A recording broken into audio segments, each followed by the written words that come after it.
I never believed in moments that change your life in a single heartbeat. I thought love was something slow, predictable, safe. But that was before the storm. It started just after sunset. The sky over our quiet suburban neighborhood darkened faster than usual.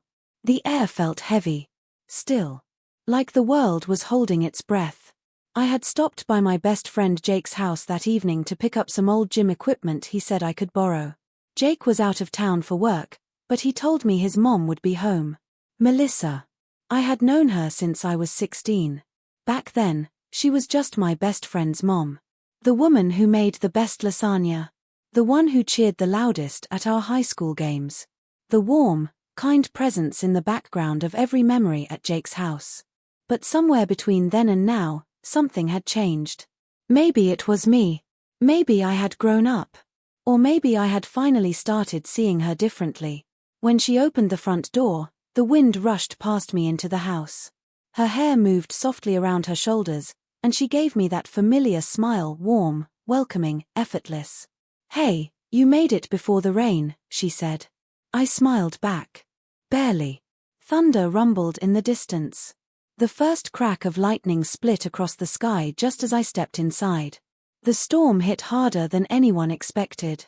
Within minutes, rain slammed against the windows. The trees outside bent violently in the wind. The power flickered once, twice. Then everything went dark. The only light left came from quick flashes of lightning outside. For a moment, we both just stood there in silence. And that silence felt different. Not awkward. Just aware. "I'll grab some candles," she said softly. I offered to help, but she insisted she knew where everything was. I stayed near the living room window, watching the storm build into something almost frightening. That's when we heard it. A loud cracking sound. Not thunder. Something closer. Melissa stepped toward the front door.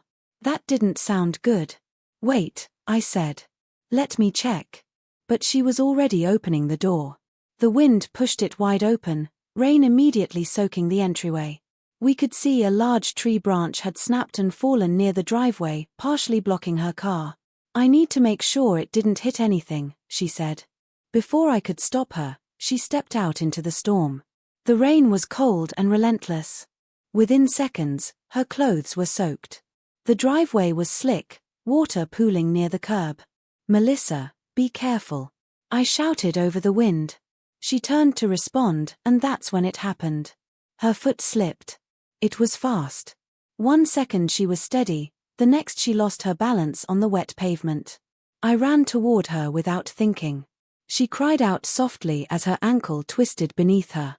By the time I reached her, she was sitting on the cold driveway, rain pouring down over both of us.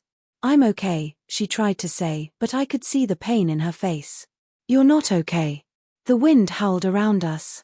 Lightning flashed again, illuminating her expression, vulnerable, shaken, trying to stay strong. And something inside me shifted. I didn't ask permission. I slid one arm behind her back and the other beneath her knees. Then I lifted her. She gasped slightly, not from pain, but surprise. Her arms wrapped around my neck instinctively. Her body pressed against mine for warmth, for balance. The rain soaked through my shirt. I could feel her heartbeat against my chest. It was fast. So was mine. I carried her through the storm, each step careful against the slippery ground. The wind fought against us, but I held her tighter. In that moment, she didn't feel like my best friend's mom. She felt like someone who trusted me. Someone who needed me. When we stepped back inside, I gently closed the door with my foot and carried her to the couch. The house was still dark, lit only by distant lightning. I carefully set her down. "You didn't have to carry me," she said quietly, brushing wet hair from her face. "Yes," I replied softly. "I did." For a moment, neither of us looked away. There was something different in her eyes now. Not just gratitude. Something deeper. I grabbed a towel from the hallway closet and handed it to her. Our fingers brushed briefly. And that simple touch felt louder than the thunder outside. She tried to stand, testing her ankle, but immediately winced. "Don't," I said gently.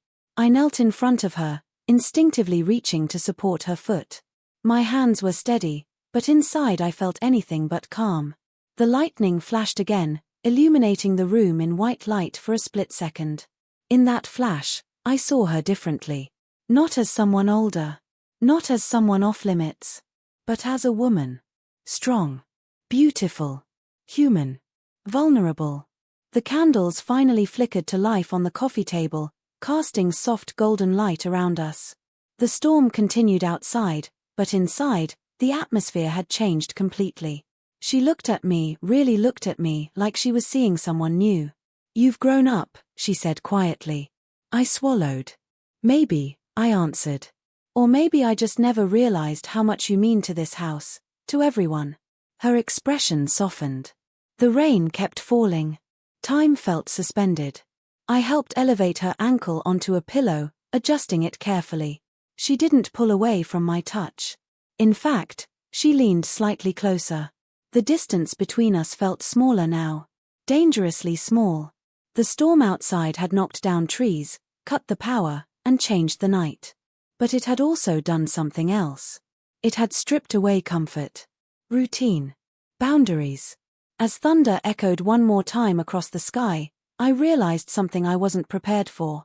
Carrying her through that storm hadn't just been instinct. It hadn't just been concern. It was the moment everything shifted. And as we sat there in candlelight, her ankle resting gently in my hands, I felt it. Clear. Undeniable. Terrifying. I was falling for her. And the storm wasn't even close to over. The storm didn't stop. If anything, it grew louder. Rain pounded against the roof like 1,000 restless thoughts refusing to quiet down. Thunder rolled across the sky in long, low waves that made the windows tremble. But inside the living room, everything felt still. Too still. Melissa sat on the couch, her ankle propped carefully on a pillow. Candlelight flickered across her face, soft gold against the shadows. Without electricity, without distraction, the house felt smaller. More intimate. And so did the space between us. I sat across from her at first. Safe distance. Safe choice. But the storm had already erased safe. "You should probably head home before it gets worse," she said gently. I glanced toward the window. Sheets of rain blurred everything outside. "I don't think I'd make it 2 blocks, I replied. She gave a quiet half-smile. "Then I guess you're stuck here." Stuck. The word hung between us. Not uncomfortable. Just heavy. Another crack of thunder shook the house. Instinctively, she flinched. It was subtle, but I noticed. "Are you okay?" I asked. "I've never liked storms," she admitted. "They make everything feel out of control." I understood that feeling more than she knew. I stood and moved closer, kneeling in front of her again to check her ankle. It had begun to swell slightly. "Does it hurt?" I asked softly. Only when I try to pretend I'm fine. The words weren't just about her ankle. And we both knew it. My hands adjusted the ice pack carefully. Slow. Gentle. Intentional. The candlelight made every movement feel amplified. Her breathing shifted. Not dramatic. Just deeper. When my fingers brushed against her skin, she didn't pull away. Instead, she watched me. Not like Jake's friend. Not like a kid she'd known for years. But like someone standing at a door she wasn't sure she should open. "You've changed," she said quietly. I looked up. "In what way?" "You're not the boy who used to raid my fridge after football practice." I smiled faintly. That boy had no self-control. And this version does. Her tone wasn't teasing. It was testing. The air felt charged. Outside, lightning lit up the room in a sharp white flash. For half a second, everything was clear: her eyes, her expression, the way her lips parted slightly before she caught herself. Then darkness returned, leaving only candlelight and tension. I stood slowly, but instead of stepping back, I sat beside her. Closer this time.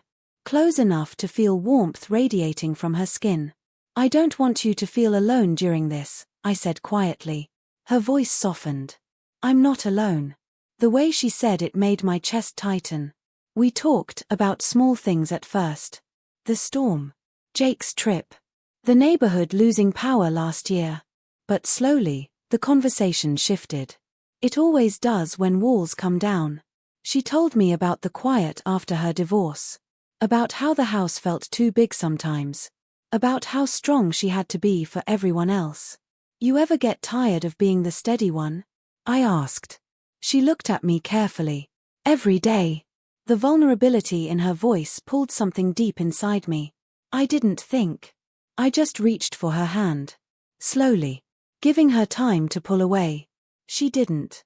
Her fingers curled around mine, warm, soft, trembling just slightly. That simple connection felt louder than the thunder. We didn't speak for several seconds. We didn't have to. Her thumb brushed lightly against my knuckles. An absent, unconscious movement. But it wasn't absent. It was awareness. You shouldn't look at me like that, she whispered. Like what? Like I'm more than I'm supposed to be. My heart pounded harder. And what am I supposed to see? She hesitated. Jake's mom. The words landed heavily. Because she was. And yet, sitting this close, feeling her hand in mine, it didn't feel that simple. You're more than that, I said quietly. You're a woman who deserves to be seen. The room went silent again. Not tense. Not broken. Just honest.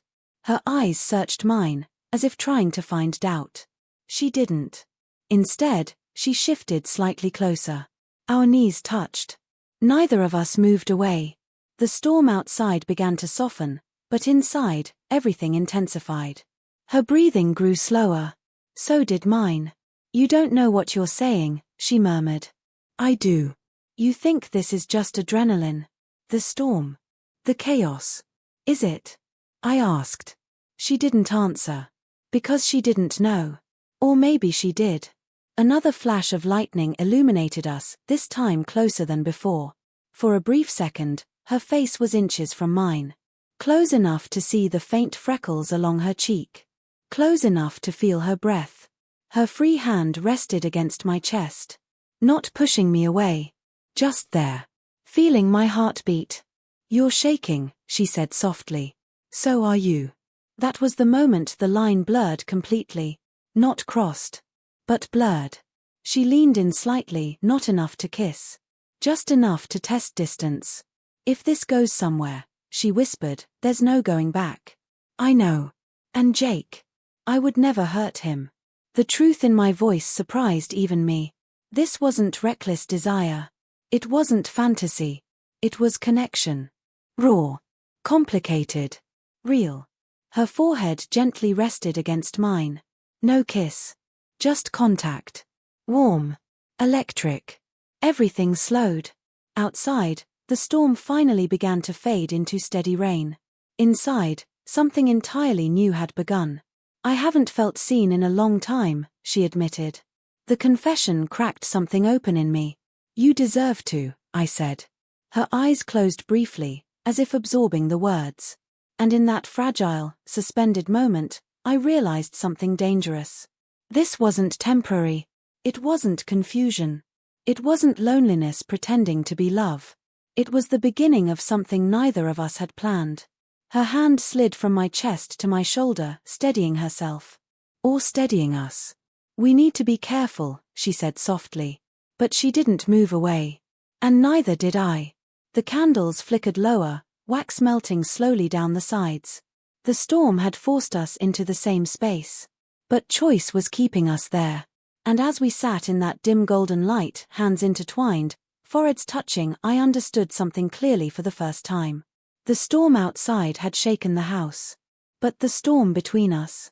That one was just beginning. And neither of us was ready for how powerful it would become. There's a moment, right before everything changes. A moment where you can still walk away. We were standing in it. The storm outside had softened to a steady rain, tapping gently against the windows like a quiet reminder that chaos had already passed. But inside, the real storm was just beginning. Her forehead rested against mine. Our hands were still intertwined. The candles were burning lower now, wax pooling at their base, shadows dancing across the walls like silent witnesses. This is a mistake, she whispered. But she didn't move. And neither did I. If it feels like this, I said quietly, maybe it's not. Her breathing trembled. You don't understand what this could cost. I pulled back slightly, just enough to see her face clearly. Her eyes weren't angry. They weren't distant. They were afraid. Then help me understand, I said. She stood slowly, testing her ankle. It was better, not perfect, but strong enough to hold her weight. She walked a few steps away, toward the window. Distance. Space. A boundary. I stayed where I was. You've been Jake's best friend for over 10 years, she said, her back still turned to me. You've been in this house for birthdays, holidays, family dinners. I know. You're part of his life. I know. She turned around then. And I'm his mother. The words landed harder this time. Not soft. Not whispered. Clear. Final. The line.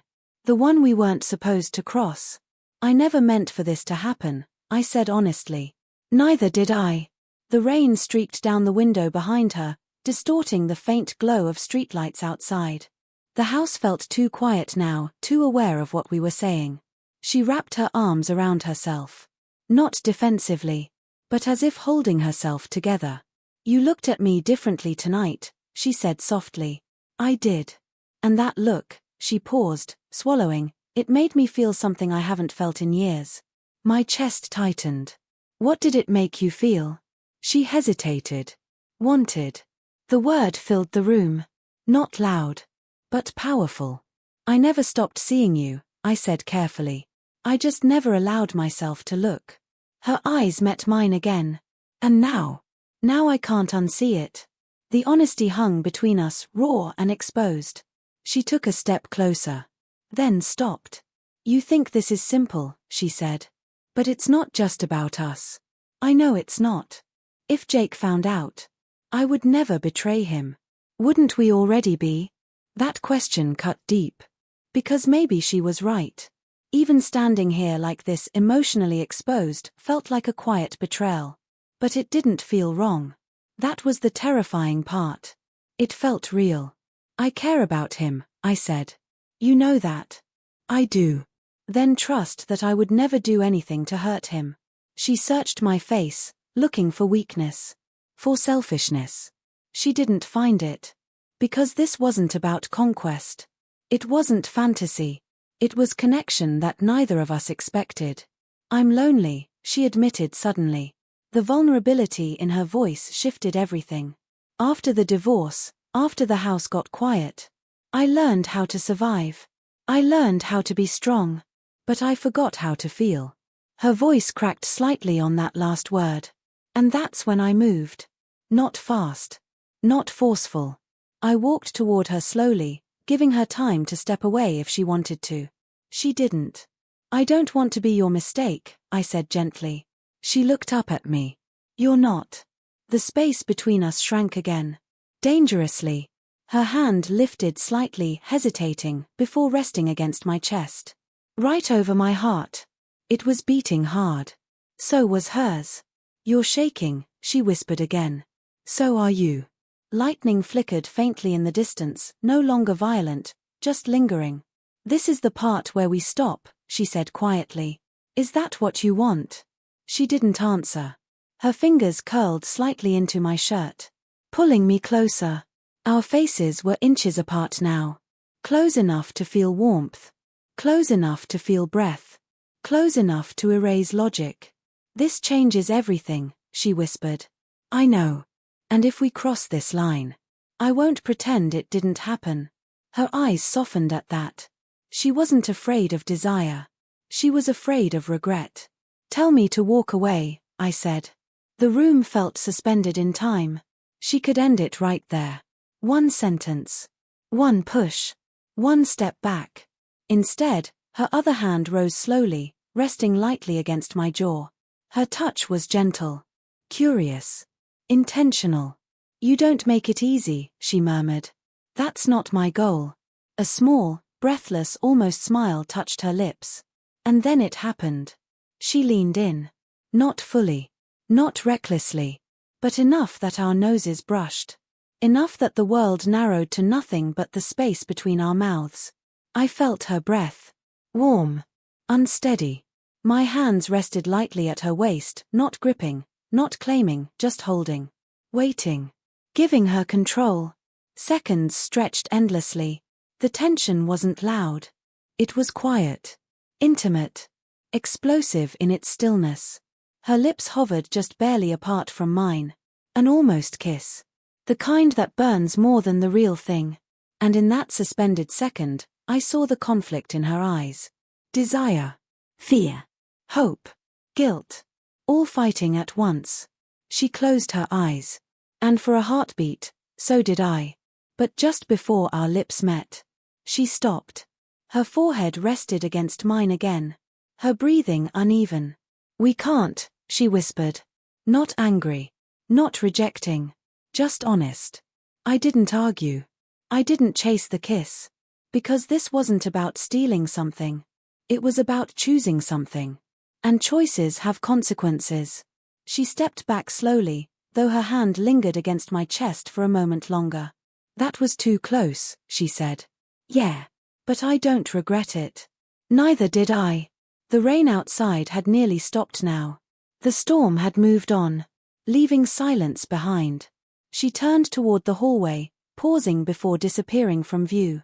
Stay, she said softly. Just stay. Not as temptation. Not as surrender. But as acknowledgement. What happened between us wasn't erased. It wasn't denied. It was recognized. And as I stood alone in the dim candlelight, heart still racing, I understood something with painful clarity. We hadn't crossed the line. But we had walked right up to it. And next time, stopping might not be so easy. Morning always brings clarity. And sometimes, clarity is cruel. When I opened my eyes, the storm was gone. Sunlight streamed softly through the living room windows, illuminating everything the night had tried to hide. The candles had burned out. The air felt still. Ordinary. But nothing about this felt ordinary anymore. I sat up slowly on the couch where I must have fallen asleep. A blanket had been placed over me. She had done that. The simple gesture made my chest tighten. For a brief second, I wondered if maybe the night before had been exaggerated by darkness and thunder. Maybe tension always feels bigger in candlelight. But then I remembered the almost kiss. The way her fingers curled into my shirt. The way she whispered, "We can't." And how badly a part of me wished she hadn't stopped. I heard movement in the kitchen. Soft. Controlled. Normal. Too normal. When I walked in, she was standing by the counter, sunlight outlining her silhouette. She looked calm. Composed. Like someone who had already made a decision. "Morning," she said gently. "Morning." There was a pause. Not awkward. Just careful. "How's your ankle?" I asked. "Better," she replied. "It'll bruise, but I'll survive." She always survived. That was part of the problem. She poured coffee into 2 mugs and slid one toward me. Our fingers didn't touch this time. The space between us felt wider in daylight. Safer. But also colder. "We should talk," she said quietly. I nodded. "Yeah." She leaned back against the counter, crossing her arms, not defensively, but protectively. "Last night," she began, choosing each word carefully, "we were caught in something intense. The storm. The power outage. Emotions run high in moments like that. You think it was just that." She hesitated. "I think it made everything feel bigger. But it wasn't fake." Her eyes met mine. "No," she admitted. "It wasn't fake." The honesty in her voice steadied me and broke me at the same time. She set her coffee down untouched. "You matter to this family," she continued. "You matter to Jake.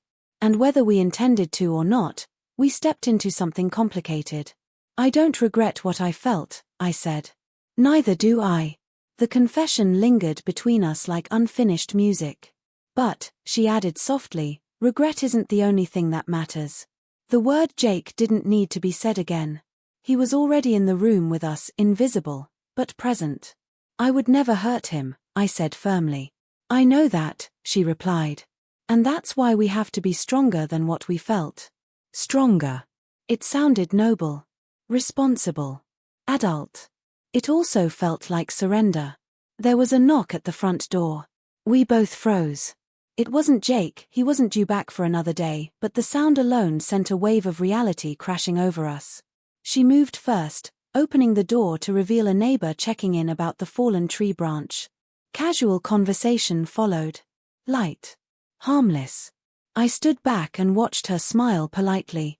That was the life she understood. The stable one. The respectable one. When the door closed again, silence returned. See, she said gently. The world is still moving. Yeah, I replied. It is. But mine had shifted.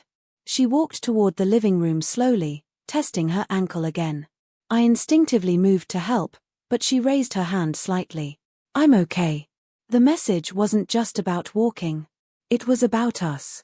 We stood facing each other once more, not inches apart like the night before, but far enough to think clearly. I don't want to pretend nothing happened, she said. But I also don't want to act on something that could break more than it builds. You think that's all this would do? She looked at me, not unkindly. I think it would start with passion and end with consequences. Her words were careful. Experienced. She had lived through enough to know how fragile stability could be. I don't see you as a mistake, I said quietly. And I don't see you as temptation, she replied. That's what makes this harder. The truth was simple and brutal. If this had been shallow, it would have been easier to dismiss. But it wasn't shallow. It had weight. She stepped closer, not dangerously close, but enough that I could see the conflict still living in her eyes. You made me feel alive last night, she admitted. My breath caught. And that scared me. Why? Because I haven't allowed myself to feel that in a long time. And when something wakes you up like that, you want more. The vulnerability in her voice pulled at me again. Then why stop? I asked softly. Because wanting more doesn't mean we should take it. The room felt smaller again, not from desire, but from gravity. She reached out then, her hand resting lightly on my arm. A gentle touch. Not romantic. Not distant. Just human. You deserve something uncomplicated, she said. Someone who doesn't come with this kind of history. I'm not afraid of complicated. You should be. Her fingers lingered a second longer before pulling away. I realized then that this wasn't about denying feelings. It was about protecting people. Including me. Including herself. Including Jake. I care about you, she said quietly. I care about you too. The simplicity of those words felt heavier than any confession of love. Because love, in this moment, wasn't dramatic. It was restrained. Responsible. Painful.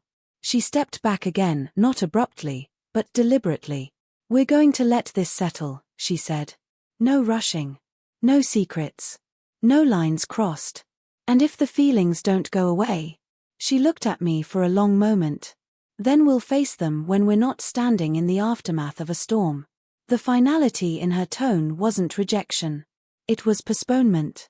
And sometimes postponement feels worse. I nodded slowly. Okay. It wasn't the answer I wanted. But it was the one we needed.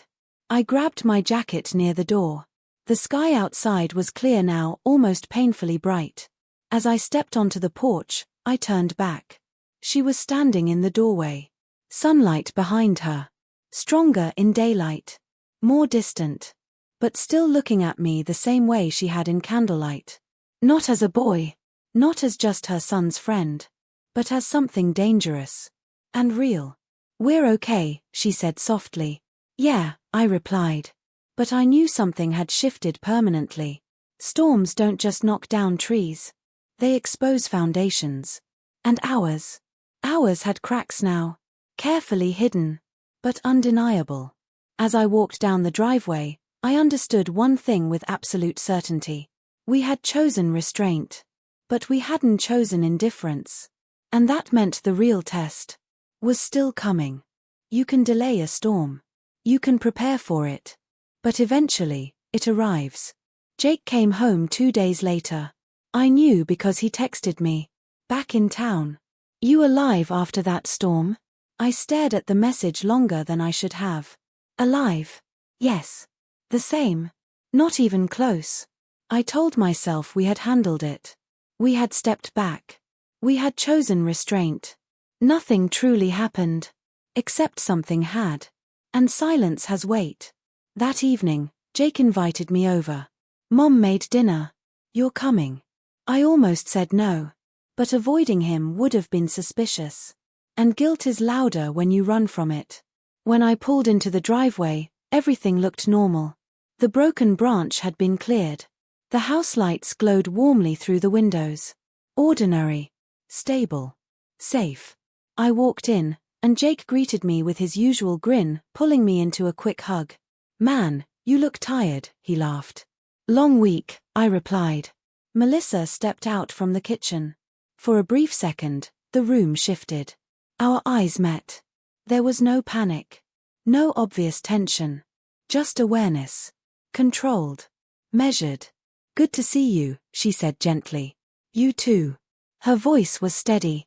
Calm. If someone didn't know better, they'd see nothing. Dinner felt like a performance. Jake talked about his trip. Work frustrations. Airport delays. Funny stories. I laughed in the right places. Nodded at the right moments. But every time Melissa reached across the table, every time her hand brushed near mine, the air tightened. We weren't touching. We weren't flirting. But we were hyper-aware of each other. Jake didn't seem to notice. Until he did. It happened subtly. He paused mid-sentence. Looked between us. Then smiled faintly. What? I asked. Nothing, he said. Just feels weird. Weird how? Melissa asked carefully. He leaned back in his chair. I don't know. Like I walked into something. My heartbeat kicked hard against my ribs. Into what? I forced out casually. He shrugged. Just a vibe. Hard to explain. Melissa stood up to clear plates. I think you're imagining things, she said lightly. But her hands weren't as steady as usual. Jake watched her for a second longer than normal. And that's when I realized something terrifying. Jake had always been observant. He knew people. He read rooms. And this was his house. Later that night, after dinner, Jake suggested we grab beers on the porch, just the two of us. Melissa hesitated slightly before retreating inside. The porch light cast a soft glow around us. For a while, it felt normal. Two friends talking about life. But then Jake grew quiet. You were here during the storm, right? He asked. Yeah. Just you and my mom? The question wasn't aggressive. It was careful. Yeah. Power went out. Tree branch fell. He nodded slowly. She told me you carried her inside. She twisted her ankle. Another pause. Thanks for that, he said. Seriously. Of course. He stared out at the street. You know she's been different lately. I stayed silent. Since the divorce, she's been strong. Like untouchable strong. But when I walked in tonight, he exhaled. She looked lighter. But also nervous. My throat tightened. She's probably just adjusting, I said. Jake looked at me then. Not casually. Intently. Did something happen? There it was. The moment. The line. I could lie. Say no. Protect everything. Or destroy it. Nothing happened, I said carefully. And it wasn't entirely a lie. We hadn't crossed the line. But we had stood on it. Jake studied my face. You're my brother, he said quietly. So if there's something I need to know. There isn't. He held my gaze a second longer. Then nodded. Okay. But the doubt didn't disappear. Later, as I prepared to leave, Melissa walked me to the door. Jake had gone upstairs to take a call. For the first time since his return, we were alone. The silence between us wasn't romantic. It was heavy. He knows, she whispered. I don't think he does. He feels it. I didn't argue. Because I felt it too. We did the right thing, she said softly. Did we? Her eyes searched mine. Before she could answer. Footsteps echoed from the stairs. Jake stood there. He wasn't smiling anymore. He wasn't relaxed. He was serious. "Okay," he said slowly. "I'm not crazy." Neither of us spoke. He walked closer. "I went upstairs to grab my charger," he continued. "But I heard you." Melissa's breath caught. "You heard what?" she asked carefully. Jake looked directly at me. "You asking her if we did the right thing?" The air left my lungs. The room felt smaller than it ever had. "I wasn't snooping," Jake said. "But I heard enough." He looked at his mother. Then at me. "I need you to tell me the truth." Melissa stepped forward. "Nothing inappropriate happened," she said firmly. "But we had a moment." "During the storm?" Jake's jaw tightened. "A moment?" "Yes." Silence filled the house. Thick. Unforgiving. Jake looked at me again. "Did you kiss her?" "No." "Did you want to?" The honesty caught in my throat. But Jake had always deserved truth. "Yes." Melissa closed her eyes briefly. Jake's expression shifted, not to rage, but to something worse. "Betrayal. You're my best friend," he said quietly. "And she's my mother." "I know. You think this is some romantic movie?" "No." "Then what is it?" I didn't have a clean answer. Because there wasn't one. Jake stepped back, shaking his head. "I trusted you both." The word trusted landed like glass shattering. Melissa's voice trembled. "We stopped. Before anything happened." "But you felt it," Jake said. Neither of us denied it. Jake laughed once, not amused. "Unbelievable." He walked toward the door and opened it. "I need air." He stepped outside into the cool night. The door remained open behind him. Melissa stood frozen. I stood torn between following him and staying. "This is the consequence," she whispered. But the shocking part wasn't his anger. It wasn't the confrontation. It was what he said next. From outside, his voice carried back into the house. "If you two want this," he called out, "then stop lying about it." We both looked up. He stepped back into the doorway. Eyes red. But steady. "I'm not blind," he said. "And I'm not a kid." The silence was deafening. "I don't know how I feel yet," Jake continued. "But if this is real, don't disrespect me by pretending it's nothing." My mind struggled to catch up. This wasn't the explosion I expected. It was worse. It was permission wrapped in pain. Jake looked at his mother. "You deserve to be happy." Then he looked at me. "But if you hurt her, you lose me." And just like that, the storm we feared didn't destroy the house. It cracked it open. And now the real question wasn't whether we crossed the line. It was whether we were brave enough to step fully into it. Because sometimes, the most shocking thing isn't rejection. It's being told you can choose.